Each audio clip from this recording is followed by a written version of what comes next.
The Top Floor Please podcast, where women in leadership rise together. I'm your host, Melissa McCormick, executive coach and founder of the Grace and Salt Leadership Academy. This is your space to find clarity, grow in confidence, and lead with bold authenticity. Whether you're navigating the boardroom, building your team, or stepping into new territory, you're not alone. Let's talk real challenges, real growth, and real leadership because the top floor isn't just a place, it's a mindset. Alrighty then, let's get started. Hey everyone, welcome back to the Top Floor Please podcast. I'm your host, Melissa McCormick, and am super excited that you're here. If you heard, I just have to correct something. If you heard my podcast last week where we talked about Epiphany, what is kind of like, this sounds like a joke. What does Epiphany, the New Year, and my grandson's second birthday all have in common? Well, you're going to have to listen to the podcast to know what that's all about. But I mentioned that this podcast would be all about goal settings. It's not. It's going to be more about performance reviews. Next week is about goal setting. So I apologize for that. But you could probably tell that from the title that we have here, because it's performance reviews are the receipt of your legacy or your leadership. And I love this. I love this. Back in December 2025, we spent two whole episodes on performance reviews.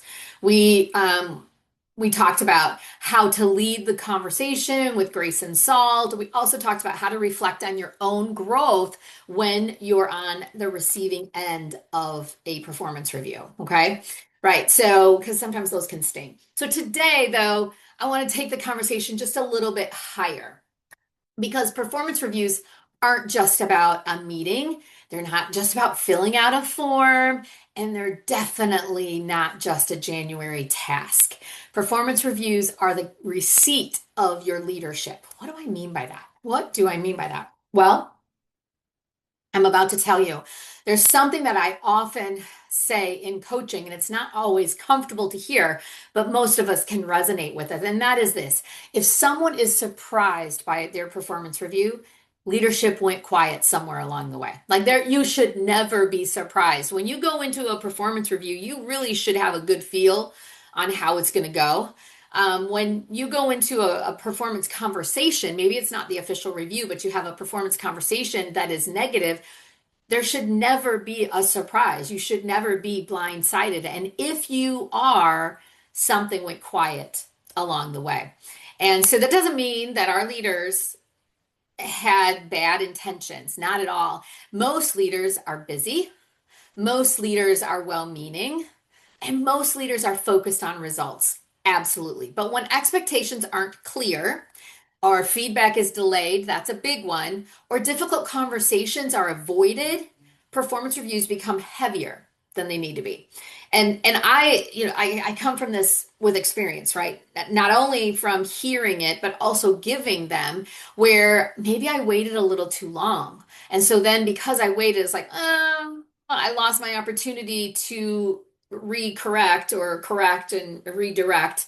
And so I just won't.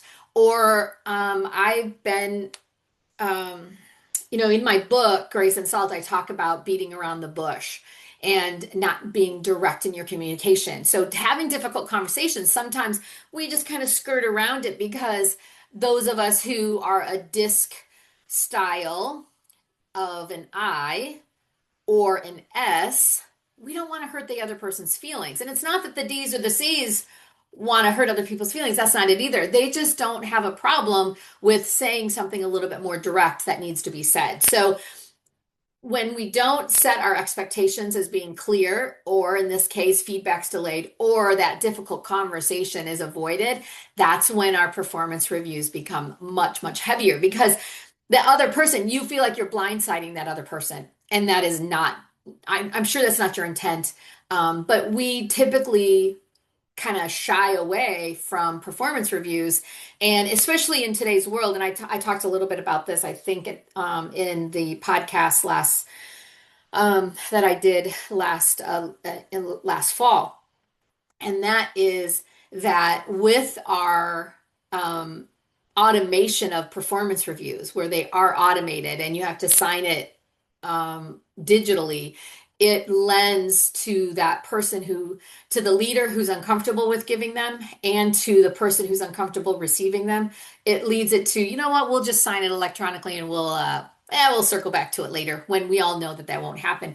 And that should not be, right? Performance reviews or evaluations are about growth. That's what they should be about. They should be about growth. So, you know, when expectations aren't clear, feedback's delayed, difficult conversations are avoided. That's when they become heavier, right? But it's not because the employee failed, but it's because leadership lacked consistency. That is a piece of it as well, right? We want to do better. The leaders in all of our organizations, they absolutely know that one of their responsibilities is to grow their team professionally and personally. But it's really hard with everything going on, and some of us just aren't experts in doing that. So performance reviews don't create truth, they reveal it, right? That's the whole idea. They show us how clearly we led all year long or didn't lead, right? Or didn't lead. So, in my experience, it's typical that the higher you go into the organization, the less performance reviews are conducted. So I don't know why that is. I don't know if it's because the boss thinks they're communicating performance, discussions every day. So, oh, you should be good to go. When in reality, they aren't, right? Yes, we're connected, right? The leadership team is connected. But are we actually sitting down and having that discussion about the employee's performance? Because they want to know. And yes, they probably are doing a great job and everything's wonderful, but they want to hear that. They want to go through competencies. They want to go through skills. They want to go through growth, right? They want to know their career plan, all of that. Or maybe they're getting close to retirement and they want to discuss that if they're brave enough, because that can be kind of sensitive as well, right? Performance reviews should be intentional conversations, not flybys. Yes. Do we need to course correct? Do we need to tell our employees they're doing a great job throughout the year? You bet we should. And we should do it in the moment, and we should praise in public, and we should correct in private, right? That's absolutely, you all know that. I am preaching to the choir right now. But I wanted to share with you just a little bit of a leadership shift. And that is that strong leaders don't rely on annual conversations to manage performance. Okay, but that's what managers do. Strong leaders, they do not rely on that annual conversation to manage performance because that's a one moment in time, right? You're gonna sit down, you're gonna go through all of the competencies, and for goodness sakes, you could have a new boss and that came in the mid-year and you never sat down with them, and then all of a sudden they are grading you or rating you, and your raise may be tied to this, and they're rating you and you're not even aligned on the competencies or the definition of those competencies. There is such variability between one leader and another, right? What does one leader's expectation for communication versus the other? It's a wide gamut. So you have to sit down to talk about, these are my expectations. This is how I will rate communication. This is how I rate dependability or loyalty or any of those competencies that your organization rates, right? So strong leaders don't rely on annual conversations to manage performance. My goodness, you go into a performance review with an employee and they think the leader says, oh no, it's going to be, what are you talking about? We're just going to go through this. It's going to be fine. And then there's nothing but threes and twos, and you were expecting fours and fives because there's a disconnect. We're not aligned. You need to lead continuously, lead performance continuously, right? Strong leaders, they clarify expectations early. They check in often. They address issues when they're small. And they reinforce what's working, not just what's broken. So this doesn't make leadership easier, but it does make it more effective. When feedback is ongoing, reviews feel like confirmation, not correction. Right? Can you imagine? It's time for your performance review. You've done yours. You haven't seen the bosses yet, and because you're going to have that conversation to see if we're aligned. And can you imagine going into that conversation being excited about it? Let's just sit with that one for a second. How many of you would love to be excited to look forward to your performance review? Would that be something? Yeah, well, it's possible. Now, if you're a leader and you lead a team, then let's try to figure out how you can do this so that your team is looking forward to sitting down with you and looking forward to their own assessment, to understanding where they've got some areas of improvement and what they're going to work on this next year so that in a year from now, they're going to be even better than they were, right? And what growth opportunities do they have? And if they're at a point where, because we talk about career planning and all of that, and sometimes when you get into your mid 50s, early 50s, mid 50s, you're like, I don't want to get a promotion. I don't want any of that. So then don't talk about that. Talk about what is it that you can do to make an impact on the organization while you're still in the organization. What special skills do you have, knowledge do you have that you can share with others so that when you leave, your fingerprints are still there? What about that? So there's a few common leadership gaps that we're just going to talk about, some patterns that I see pretty regularly. And that is that leaders assume understanding instead of confirming it. What do I mean by that? I mean that leaders assume that the other person understands what's being said, understands the expectations, understands rather than confirming their understanding. So again, if you followed me for a bit, and maybe I'll do a podcast on this, I don't know that I have, but there are 6 steps to the communications process. And the last step is feedback. What does that mean? That means that when I'm sending a message to my employee, I want to be sure that employee understood it the way I intended it. And so I need feedback in order to make sure that at the end of the day, when I get whatever task I've given them, they are going to give it to me the way that I intended. Because my communication may not have been interpreted the way that I wanted it to be. So that sixth step in the communication process is absolutely feedback. So sometimes leaders just assume, like maybe they don't even communicate it. Like they're just assuming, yeah, she knows. I've worked with her forever. She knows. Does she? Right? How about this one? That they tolerate behaviors they hope will improve on their own. Have you had a leader like that? Maybe you are that leader where you're like, I know, that's just the way they are. They'll figure it out. They'll work through it. We're just going to deal with it. Yeah, no.